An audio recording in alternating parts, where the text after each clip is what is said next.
Radius, the radius is a lateral bone of forum. Forum में दो bones होती हैं, एक रेडियस दूसरी उल्ना। ये दोनों ऊपर से फ्यूज़ होती हैं और नीचे से भी मिली हुई होती हैं।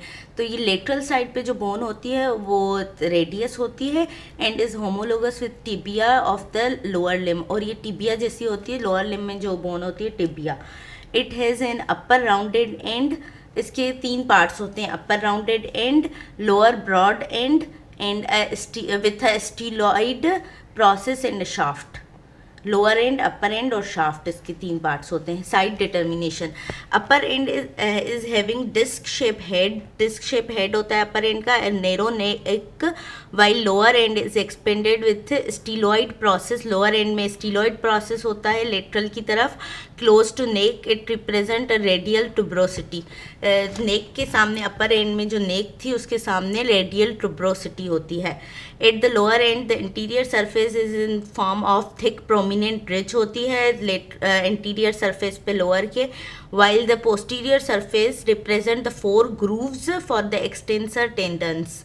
Lower end represent a tubercle on the posterior surface called a dorsal tubercle of Leicester. The sharpest border of the shaft is the medial border. Medial border जो होता है वो sharpest border होता है। यहाँ पे देख लेते हैं। अपर एंड का वो is having disc shape head. ये जो इसका हेड है ये डिस्क शेप है। अ नेरो नेक, ये वाली नेक है।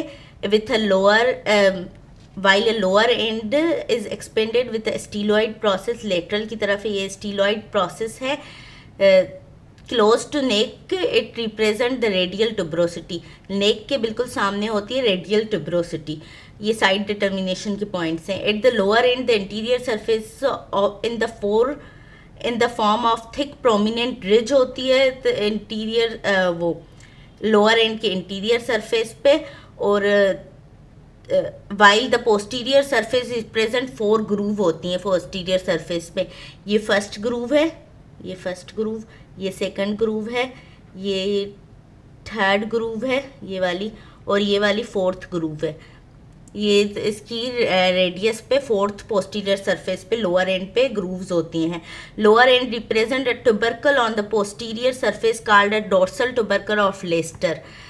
डोर्सल ट्यूबरकल ऑफ लेस्टर कहाँ गया? ये dorsal tubercle of Lister posterior surface पे होता है लोअर एंड के। The sharpest border of the shaft is the medial border. ये जो मीडियल बॉर्डर है ना, ये सबसे शार्पेस्ट होता है। का अपर एंड डिस्कस कर लेते हैं डिटेल में। ये the head is disc shape and is covered with hyaline cartilage. ये जो इसका हेड है ये हाइलाइन कार्टिलेज के साथ कवर होगा। It has a superior concave surface which articulate with the capitulum of humerus.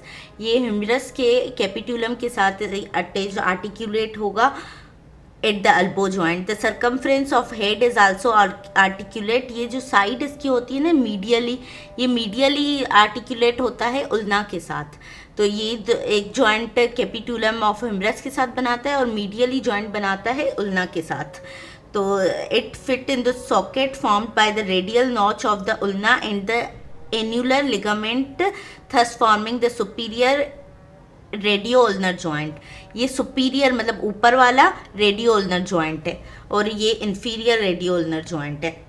And the neck is enclose by the narrow lower margin of the annular ligament. ये annular यहाँ पे ligament होता है जिसमें नेक अंदर होती है।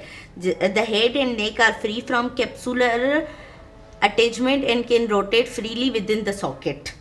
द ट्यूब्रोसिटी, जो ये ट्यूब्रोसिटी है radial tuberosity, just lies below the medial part of the neck. ये मीडियल पार्ट है नेक का, इसके नीचे जस्ट नीचे रेडियल ट्यूब्रोसिटी होती है। It is a rough posterior part and a smooth interior part. इसका जो इंटीरियर साइड है वो स्मूथ होती है और इसकी जो पोस्टीरियर साइड है ये रफ होती है।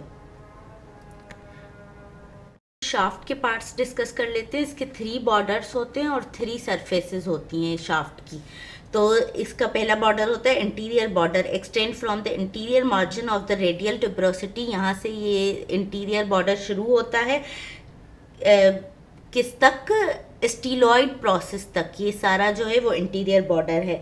It is oblique in the upper half, ये अपर हाफ में ऑब्लिक होता है, and the vertical in the lower half. बाकी लोअर हाफ में ये वर्टिकल होता है। The lowest part is sharp and crest like होता है, ये लोएस्ट शार्प होता है। The oblique part is called interior oblique line, oblique part को कहते हैं interior oblique line. And the lower vertical part is crest like होता है। और दूसरा इसका बॉर्डर है पोस्टीरियर बॉर्डर, इज द ये पोस्टीरियर बॉर्डर यहाँ पे इज द मिरर इमेज, ये सारा जो है ना ये पोस्टीरियर बॉर्डर है, ये यहाँ पे इनविजिबल होता है, यहाँ पे सही से नजर आता है। The posterior border is the mirror image of the interior border, बिल्कुल इसी की तरह पोस्टीरियरली है मगर रेडियल ट्यूबरोसिटी के नीचे है। But is clearly defined only it's middle one third में ये डिफाइंड होता है clearly. The upper oblique part is called posterior oblique line. ये बिल्कुल इंटीरियर बॉर्डर और पोस्टीरियर बॉर्डर दोनों एक जैसे ही होते हैं, यहाँ पे बाकी क्लियरली नज़र आता है। द मीडियल और इंटेरोसेरस बॉर्डर, ये मीडियल या इंटेरोसेरस बॉर्डर ये वाला है, ये जो है ना ये मीडियल या इंटेरोसेरस बॉर्डर है। Is the sharpest of three border, ये मीडियल बॉर्डर सबसे ज़्यादा शार्प होता है। It extend from the radial tuberosity above the posterior margin of the ulnar notch below, ये शुरू होता है यहाँ से लेकर रेडियल ट्यूबरोसिटी और वो पोस्टीरियर ऑब्लिक लाइन के पास से शुरू होता है, ये सारा होता है medial border. The interosseous membrane is attach to its lower 3/4 पे यहाँ पे इंटेरोसेरस मेम्ब्रेन अटैच होती है। In its lower part it form the posterior margin of an elongated triangular area, यहाँ पे एलोंगेटेड ट्रायंगुलर एरिया ये बनाता है। इसके 3 सरफेसेस कौन सी हैं, पहले ये बॉर्डर्स मिटा देते हैं। इसकी 3 सरफेसेस हैं, एक इंटीरियर सरफेस है, एक पोस्टीरियर और तीसरी lateral. Interior surface lies between the interior and interosseous membrane, border जो था उसके बीच में होती है इंटीरियर सरफेस, ये है इंटीरियर सरफेस, ये इंटेरोसेरस मीडियल बॉर्डर और उसके बीच में इंटीरियर मीडियल बॉर्डर और इंटीरियर बॉर्डर के बीच में ये इंटीरियर सरफेस होती है, जो कि अ nutrient forum open in the it's upper part, इसके अपर पार्ट में न्यूट्रिएंट फोराम होती है एंड इज डायरेक्टेड अपवर्ड, ये ऊपर जाती है। The nutrient artery is a branch of the interior interosseous artery. बाकी इसका दूसरा सरफेस है posterior surface, lies between posterior and interosseous border, ये है इंटेरोसेरस बॉर्डर, ये है पोस्टीरियर बॉर्डर, इसके ये है पोस्टीरियर सॉरी ये बीच वाली, तो इसके बीच में जो होती है वो होता है पोस्टीरियर सरफेस, ये वाला सारा है वो पोस्टीरियर सरफेस है। And the lateral surface lies between the interior and posterior border, ये पोस्टीरियर बॉर्डर है, ये इंटीरियर बॉर्डर है, इसके बीच में जो होता है वो लेटरल सरफेस होता है। It shows a roughened area and its middle part, इसके मिडिल जो पार्ट होता है ना लेटरल सरफेस का, उसके मिडिल पार्ट रफ होता है, ये जो rough area for pronator teres. ये इसके 3 वो हो गए 3 बॉर्डर्स और 3 सरफेसेस हो गई। बॉर्डर्स कौन से, इंटीरियर बॉर्डर, पोस्टीरियर बॉर्डर और मीडियल बॉर्डर, और सरफेसेस इंटीरियर सरफेस, ये वाली जो है इंटीरियर सरफेस, ये जो इस साइड है तो वो है तो पोस्टीरियर सरफेस, और ये है दूसरी साइड वाली लेटरल सरफेस। इसका लोअर एंड डिस्कस कर लेते हैं। इसके lower end is the widest part of the bone, it has 5 surfaces होती हैं इसकी। The interior surface is in the form of thick prominent rich होती है interior surface in the form of, और इंटीरियर सरफेस पे radial artery palpate करती है against the surface, यहाँ पे रेडियल आर्टरी पल्पेट करती है जिससे हम नर्व्स चेक करते हैं, यहाँ पे हाथ रख के हम नर्व्स चेक करते हैं। द पोस्टीरियर सरफेस रिप्रेजेंट, ये पोस्टीरियर जो सरफेस है रिप्रेजेंट 4 ग्रूव्स होती हैं इसकी, पहली first groove, second groove, third groove, fourth groove, and इस पे गुजरती हैं, इससे एक्सटेंसर टेंडन्स गुजरती हैं, ये टेंडन्स में हम डिस्कस करेंगे। The dorsal tubercle of Lister होता है यहाँ पे, ये वाला डॉर्सल ट्यूबरकल ऑफ लिस्टर होता है, lies lateral to the oblique groove. और तीसरी होती है मीडियल सरफेस, ऑक्यूपाइड, ये है इसकी मीडियल सरफेस है, ये is occupied by the ulnar notch for the head of the ulna, इसमें हेड ऑफ उल्ना आके फिक्स होता है और जॉइंट बनाता है इंफीरियो रेडियो उल्नर जॉइंट, इसमें होती है ulnar notch. The lateral surface is prolong downward to form styloid. ये लेटरल इसकी सरफेस है, ये नीचे की तरफ जाती है और स्टीलॉइड प्रोसेस बनता है। और पांचवी इसकी सरफेस है इंफीरियर सरफेस, ये वाली। The inferior surface bears a triangular area for the scaphoid bone and medial quadrangular area for the lunate bone. यहाँ पे इसकी स्केफॉइड बोन अटैच होगी, व्रिस्ट जॉइंट बनेगा, और यहाँ पे अटैच होगी इसकी ल्यूनेट बोन। इस दोनों से यहाँ पे व्रिस्ट जॉइंट बनता है। ये कार्पल्स की दोनों बोन्स हैं जो यहाँ पे आके अटैच होंगी। The surface makes part in forming the wrist joint, इससे बनता है। ये इसके वो लोअर पार्ट के सारे वो थे पार्ट्स। और ये यहाँ से एक मेम्ब्रेन से इंटेरोसेरस मेम्ब्रेन एक होती है जो इन दोनों को कनेक्ट करती है रेडियोल्ना को। यहाँ पे बीच में सारी ये मेम्ब्रेन होगी। तो आई होप ये सारी बोन्स के पार्ट समझ आ गए होंगे। अब अटैचमेंट्स देखते हैं। ये यहाँ पे सारे एक्सटेंसर्स गुजर रहे हैं, ये रीड करने हैं। बाकी पहले अटैचमेंट्स देख लेते हैं सारी। मसल अटैचमेंट देख लेते हैं। ये मीडियल बॉर्डर है, ये इंटीरियर बॉर्डर है, ये यहाँ पे ये पोस्टीरियर बॉर्डर है, और ये posterior surface, lateral surface, interior surface. अब इसके अटैचमेंट देख लेते हैं। The biceps brachia is inserted in the rough posterior part of the radial tuberosity. ये रफ उसका पोस्टीरियर पार्ट है रेडियल ट्यूबरोसिटी का, जिसमें होती है बाइसेप्स ब्रेकिया इंसर्टेड होती है। ब्लू वाली इंसर्शन है, रेड वाली ओरिजिन है। तो ये बाइसेप्स ब्रेकिया इंसर्टेड होती है। The interior part of the tuberosity is covered by bursa. यहाँ पे बुर्सा से ही कवर्ड होता है interior part. The supinator is inserted into the upper part of the lateral surface. यहाँ पे ये upper part of the lateral surface, ये लेटरल सरफेस है ना, इसके अपर पार्ट में सुपिनेटर इंसर्टेड होती है। ये इंटीरियरली भी दिखाई गई है। And the pronator teres is inserted in the middle of lateral surface. lateral surface के middle में pronator teres inserted होती है. The brachioradialis is inserted in the lowest part of the lateral surface just above the styloid process. यहाँ पे ये just above the styloid process ये attach होती है brachioradialis. The radial head of the flexure digitorum superficialis takes origin from the interior oblique line and the upper part of the interior border. ये है interior oblique line, यहाँ पे attach होती है flexure digitorum superficialis, and the flexor pollicis longus takes origin from the upper 2/3 of the anterior surface. Flexor pollicis ये रही flexure policies longer, ये अपर 2/3 of the interior surface पे अटैच होती है, ओरिजिन इसका होता है। The pronator quadratus is inserted into the lower part of the interior surface, lower part of the interior surface and into the triangular area on the medial of the lower and. यहाँ पे ये pronator lower part of the interior surface ये है ना, तो यहाँ पे pronator quadratus attach होती है। The radial artery is palpated for radial pulse as it lies on the pronator. ये रेडियल आर्टरी इसमें होती है, इसी वजह से पल्पेशन जब हम नर्व्स चेक करते हैं तो यहाँ पे हाथ रखते हैं। Pulse as it lies on the pronator quadratus medial to the sharp interior border of the radius, lateral to the tendon of flexure carpi radialis. The abductor pollicis longus and the extensor pollicis brevis, ये दोनों attach होती हैं from the posterior surface पे attach होंगी। कहाँ गई posterior, ये है अबडक्टर पोलिसिस लॉन्गस और एक्सटेंसर पोलिसिस ब्रेविस। ये पोस्टीरियर सरफेस की पोस्टीरियर सरफेस ये रही, यहाँ पे अटैच होती हैं। The quadrate ligament is attach to the medial part of the neck.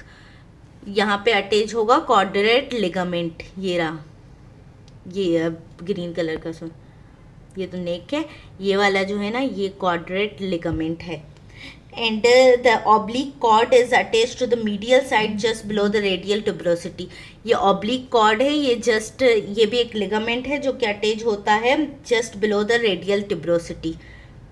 Articular capsule of the wrist joint is attached to the interior and posterior margins of the inferior articular surface.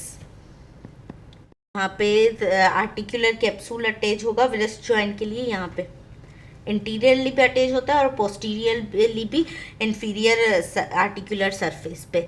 The articular disc of the inferior radio ulnar joint is attach to the lower border of the ulnar notch. यहाँ पे attach हो गया articular disc, यहाँ से उल्ना और radius attach होते हैं, inferior radio ulnar joint बनता है. The extensor retinaculum is attach to the lower part of the sharp interior border. ये है शार्प इंटीरियर बॉर्डर, यहाँ इसके लोअर पे अटैच होता है एक्सटेंसर रेटिनाक्यूलम. तो इंटेरोसेरस मेम्ब्रेन थी वो इसके बीच में अटैच होती है 3/4 ऑफ द इंटेरोसेरस बॉर्डर. यहाँ पे 3/4 नीचे वाला यहाँ पे अटैच होती है, इन दोनों को कनेक्ट करती है ये मेम्ब्रेन. अब ये जो एक्सटेंसर थे ग्रूव पे, जो वो 4 ग्रूव थी पोस्टीरियर साइड पे लोअर एंड पे, वो पढ़ लेते हैं. The first groove between sharp crest like lowest part of the interior border and styloid process give passage to abductor pollicis longus and extensor pollicis brevis. इसकी attachment होती है यहाँ पे एक्सटेंसर की, इसको रास्ता देती है. The second groove between styloid process and dorsal tubercle give way to extensors carpi radialis longus और extensor carpi radialis brevis tendons को देती है. The third oblique groove medial to dorsal tubercle की दूसरी साइड give passage to extensor pollicis longus tendon.